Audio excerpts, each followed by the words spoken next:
caruur ku soo dhawaada barnaamijkii ahaa sheeko iga sheekay maanta waxaa idinkaga sheekeyn doona anigoo ah Cabdalla Iikar ku soo dhawaada barnaamijkii ahaa sheeko iga sheekay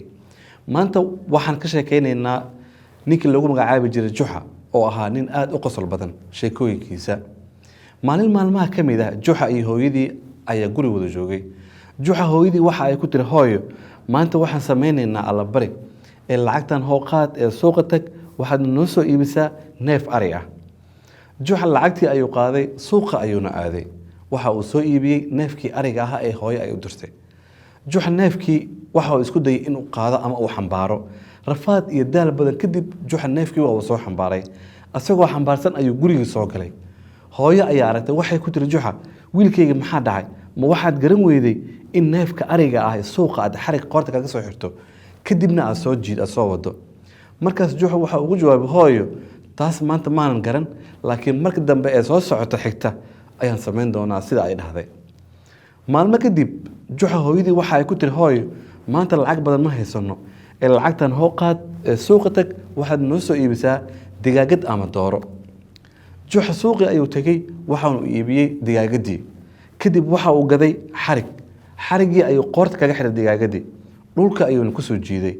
guriga ayuu keenay digaagadii oo baqtiday hooyo markay aragtay digaagadii oo baqtiday Juxa wada markaas bay ku tiri hooyo sidan maxaad u sameysay digaagada maxaad u soo qaadi weyday bacad ugu soo qaadan weyday markaas buu ku yiri hooyo soo adigii maalin hore ay dhahay xarig qoorta ugu soo xir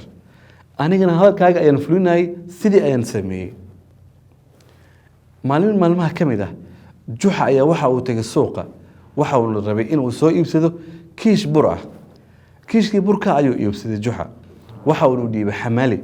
xamaaligii iyo Juxa waxay soo dhaxgaleen meel suuqa dhexdiisa kamid ah oo aad jaam u ahayd ama ciriiri ahayd ninkii xamaaliga ahaa iyo Juxa way kala dhumeen Juxa ninkii uu raadiyay uu ka qoostay kadibna wuxuu iska aaday gurigiisa maalmo kadib Juxa iyo saxaabtiisa oo meel fadhiya Juxa ayaa wuxuu arkay nin xamaali ah oo xag maraya kadib Juxa ninkii ayuu ka dhuntay asxaabtiisa waxay ku dhaheen Juxow ninkan xamaaliga ah maxaad ugu dhumanaysaa markaas buu ku yiri ninkan waxaan ka baqay lacagtii xamaaliga maalinka burka ugu soo qaadayay ee aan kala lunnay inuu ii weydiiyo maalin maalmaha kamid ah ayaa Juxa waxa uu lahaa dameerkii ayuu soo kaxeeyay waxa uu geeyay suuqa si uu lacag ugu helo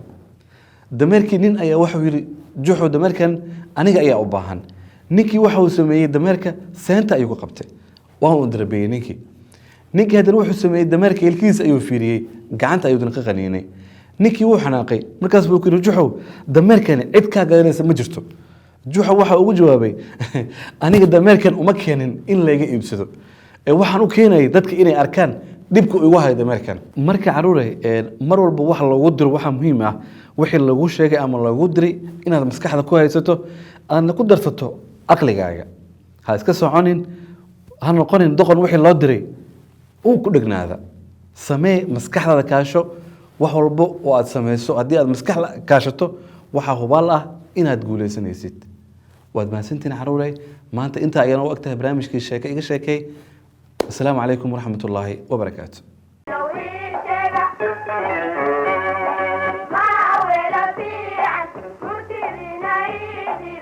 ما